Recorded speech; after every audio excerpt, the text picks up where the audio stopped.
একজন স্বামী তার স্ত্রীকে কোন কোন ক্ষেত্রে দেনমোহরে টাকা দিতে বাধ্য এবং কোন কোন ক্ষেত্রে দেনমোহরে টাকা দিবে না সে বিষয় নিয়ে আজকে কথা বলবো। স্বামী স্ত্রীর বিয়ে হওয়ার সাথে সাথে কাবিনের টাকা পরিশোধ করা উচিত, কিন্তু আমাদের সমাজে কাবিনের টাকা পরিশোধ করে না, দেনমোহর বাকি রাখে, দেনমোহরের টাকা বাকি রেখে দেয়। তো বিয়ের বলবৎ থাকাকালীন অবস্থায় যে কোনো সময় স্বামী তার স্ত্রীকে দেনমোহরের টাকা পরিশোধ করতে পারেন। বিবাহ বলবৎ থাকাকালীন তাদের মধ্যে যদি সম্পর্কের অবনতি হয় এবং সেক্ষেত্রে স্বামী যদি তার স্ত্রীকে ডিভোর্স দেয়, সেক্ষেত্রে তাকে দেনমোহরের টাকা পরিশোধ করতে হবে। 2 নম্বর হচ্ছে, স্ত্রী যদি তার স্বামীকে ডিভোর্স দেয়, সেক্ষেত্রেও তার স্বামীকে দেনমোহরের টাকা পরিশোধ করতে হবে।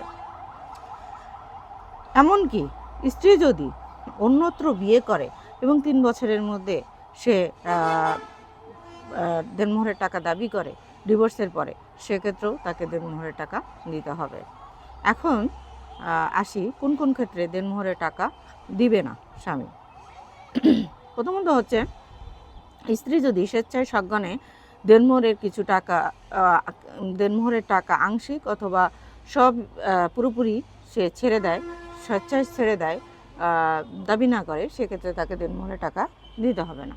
2 নম্বর হচ্ছে, বৈবাহিক সম্পর্ক স্থাপন করার আগেই যদি ডিভোর্স হয়ে যায়, অর্থাৎ আজকে বিয়ে হলো কালকে ডিভোর্স হয়ে গেছে, তাদের মধ্যে কোনো শারীরিক সম্পর্ক হয় নাই, সেক্ষেত্রে দেনমোহরের অর্ধেক টাকা তাদেরকে দিতে হবে।